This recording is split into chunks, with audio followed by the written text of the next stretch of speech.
Become a certified manual lymphatic drainage therapist with the Academy of Lymphatic Studies, ACOLS. ACOLS offers a variety of courses addressing edema and lymphedema management. The popular manual lymph drainage certification and complete lymphedema therapy certification courses can be taken completely in person or in a hybrid format. With 150 annual course offerings all over the country, students can find the right course for them. Visit acols.com to find a class near you. That's acols.com.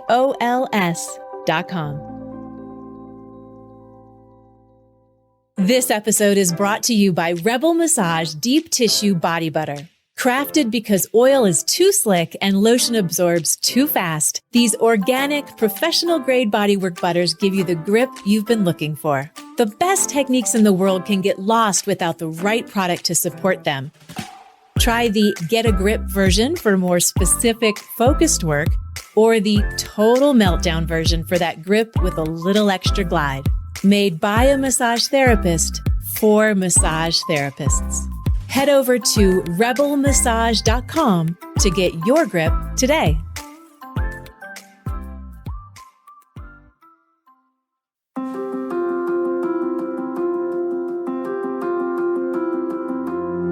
Theoretical anecdote.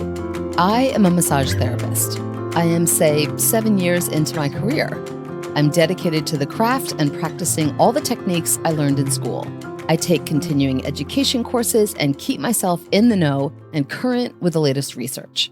I have a client with a grade 1 hamstring strain, occurred 4 months ago, coupled with low back tension and limited hip range of motion. I understand the issue and I feel confident with my approach, but the client is not getting better. As a matter of fact, they walk away feeling worse. I then begin to doubt myself. Am I good enough? Did I learn the wrong approach? Did I not understand what I was taught? Am I doing this all wrong? Should I quit? No, just no. Here's the thing.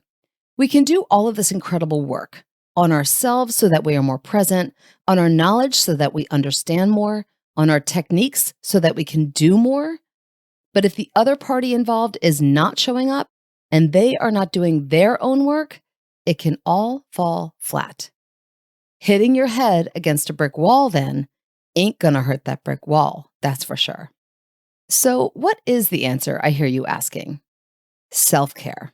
Yep, I said it, self-care. Not focusing more on them, focusing more on you. Self-care, the endlessly opined topic of all seasons. There are reserves of commentary on the subject, videos, podcasts, articles, some of which I have even written myself. It is a proven hot ticket item, but we are, I want to highlight, the royalty of self-care. We teach it, we preach it, we understand the benefits of it on existential levels. So how can my own self-care help a client who is not making any progress? I hear you ponder. I admit it seems a bit backwards, maybe, but not so much. I am talking about the kind of self-care that keeps a career going, that gives bodyworkers a long life in this otherwise typically short affair. Granted, that is the point of all self-care, but I'm focused on a branch of the basics that goes beyond the usual suspects. I'm talking about critically thinking about what self-care means. I know, critical thinking, another hot topic clickbait term. Just hear me out.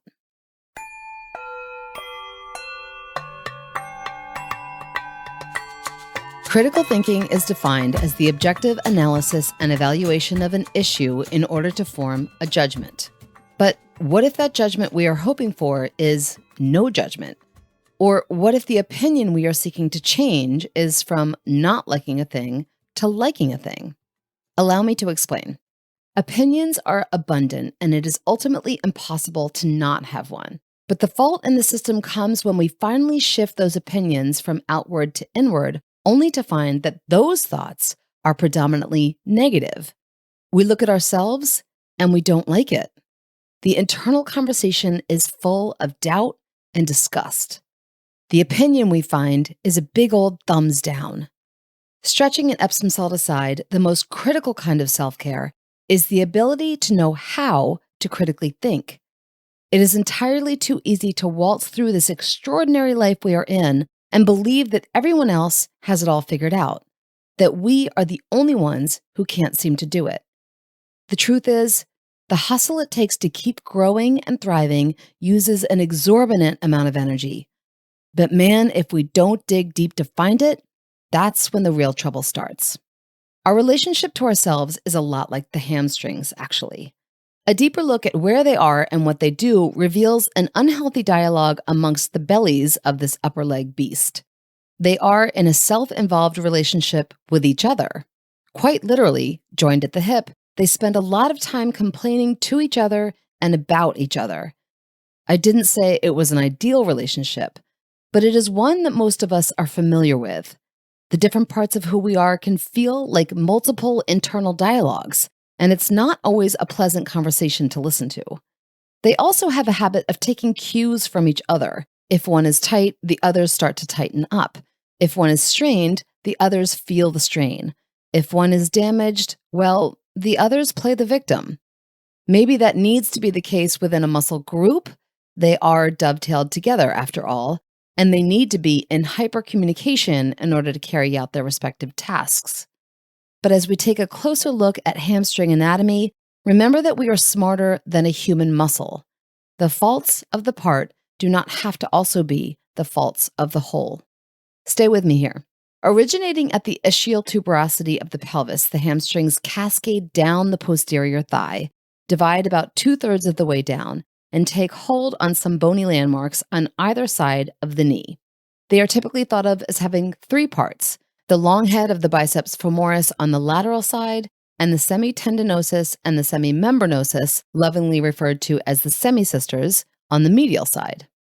The insertion of the semisisters is, more specifically, the medial aspect of the proximal part of the tibia for the tendinosus sister, and the medial condyle of the tibia for the membranosus sister. So basically, they both cross over the knee joint and find connection with the upper inside aspect of your shin bone. On the lateral side, the long head of the biceps femoris veers laterally to insert onto the head of the fibula, or the little bump just below the knee on the outside of the lower leg. But wait, there's more. A 4th segment of the hamstrings. That's right. There's a short head of the biceps femoris. I guess when there's a noted longer portion, you gotta figure there's a counterpart. This one enters a bit late to the game than its cohorts, originating inferior to the rest of the crew at the lateral lip of the linea aspera and the lateral supracondylar line of the femur, otherwise known as the upper portion of the back of the thigh bone. It meets up with the long head of the biceps femoris to insert at the lateral knee. Still with me? Okay. Technically speaking, the short head of the biceps femoris is not a hamstring, but is instead considered a muscle in the posterior compartment of the thigh. The other muscles taking up space in this compartment are the actual hamstring muscles, and the only differentiation lies where their origins originate. But they live in the same covering of deep fascia in the posterior upper leg, and so, for me, they are all hamstrings. Side note, you might be familiar with the story of how the hamstrings got their name, from the way a butcher would display a pig in a window. But you might not know that the word ham actually derives from the Old English ham or ham, originally denoting the back of the knee. Both the long head and the short head of the biceps femoris are situated around that popliteal region, so it seems a bit odd to me to leave a portion of a muscle out of a group just because it doesn't share the same grasp on the pelvis. Humans do odd things though, so I can't spend too much energy on this one. What I can home in on is that when we recognize where the hamstrings are and we begin to analyze what they do, how they communicate to each other, and dare I say it, lack the ability to critically think about themselves, we can glean deeper truths about how to work in this area. And of course, deeper truths about ourselves. Collectively, they all influence the knee, since they all cross over the knee. The semisisters both flex the knee and medially rotate the flexed knee, and the femoris brothers, that's right, if there are sisters here, can't there also be brothers? Both flex the knee and laterally rotate the flexed knee. Makes sense considering where they fall on either side of the knee, yes? And with 3 of the 4 of these muscles crossing the hip, they play a major role in extending the hip, or the action our leg does when we pull it back and wind up for a big kick of whatever ball we are trying to get into, whatever goal we are trying to get it into. With all of this in consideration, our approach to the hamstrings most commonly involves some combination of passive or active range of motion of the hip and or knee to shorten, lengthen, or engage this stringy group so that you can address the issue therein. But before I offer specifics on some handy approaches to the hamstrings, allow me to draw some conclusions from the nature of relationships and the deeper aspects of self-care. The hamstrings, just like the various parts of who we are, need to be taught first and foremost how to love and respect each other and themselves. Each of these parts of the whole can easily climb on the wagon of becoming overbearing, contentious, agitating, or tense. Or they can slip down the slope of becoming enabling, underspoken, passive, or weak. We know enough to know that when we pull any of this stuff within ourselves, it can be disastrous. Destructive behavior creates unstable beings. We do it though, don't we? We blame ourselves for not, quote unquote, fixing a client. We talk harshly to ourselves when our techniques aren't working. We doubt ourselves when the outside world doesn't match what we think to be true. It's no different for the bellies of the hamstrings. We don't want them to turn on each other as much as we should not be turning on ourselves. Try this. With your client prone, loosen up the back of the thigh and slowly sink into the fascia that divides the hamstring siblings. With a thumb or fingers or a knuckle holding steady into this septum, use your other hand to lift the ankle up off the table so that the knee is flexed. Gently allow the ankle to drop passively medially towards the opposite leg and then laterally away from the midline. After repeating this a couple of times, release the pressure from the hamstrings and shake the lower leg so that the hamstrings loosen up a bit more. Then do it again, only this time, as the ankle drops in medially, grab the lower leg firmly and create a rotation in both directions of the flexed knee. Do the same thing as you let the lower leg drop back out laterally. The range of motion here is minimal, maybe 5 or 10 degrees, but the goal is to bring a little awareness to those attachment sites at either side of the knee and therefore into the relationship of the semi-sisters and the femoris brothers. With a sustained pressure into where they divide, they become less dependent on each other and perhaps a little healthier in and among themselves. This is clearly a passive technique, but I'm not stopping you from making this an active one. If you feel like your client is ready to engage, have them create the actions I just described. Perhaps even throw in some resistance against each movement, the flexion of the knee, the internal and external rotation of the hip, and then the medial and lateral rotation of the flexed knee. You can even go one step farther and throw in an AET or a PNF or another group of letters that will shake things up a bit. What you do is up to you.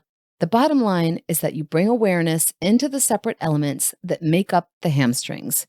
And you do this with confidence and certainty in your own self, because modeling positive behavior is the best way to teach it. The hamstrings, they'll catch on eventually. And here we are, the end of the episode. Thank you to the extraordinary crew over at ABMP for helping me get my words into your ears. And if you want to get any of your words into my ears, or more accurately into my brain via my eyeballs from a computer screen, drop me a line at rebelmt@abmp.com. That's REBELMT@abmp.com. I always want to hear your questions, comments, suggestions, or salutations.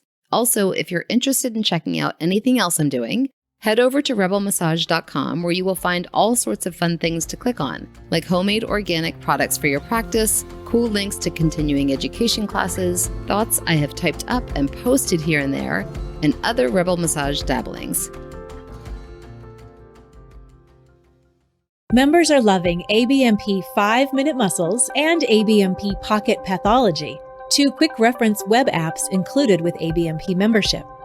ABMP 5-Minute Muscles delivers muscle-specific palpation and technique videos, plus origins, insertions, and actions for the 83 muscles most commonly addressed by bodyworkers. ABMP Pocket Pathology, created in conjunction with Ruth Werner, puts key information for nearly 200 common pathologies at your fingertips and provides the knowledge you need to help you make informed treatment decisions. Start learning today. ABMP members log in at abmp.com and look for the links in the featured benefits section of your member homepage. Not a member? Learn about these exciting member benefits at abmp.com/more.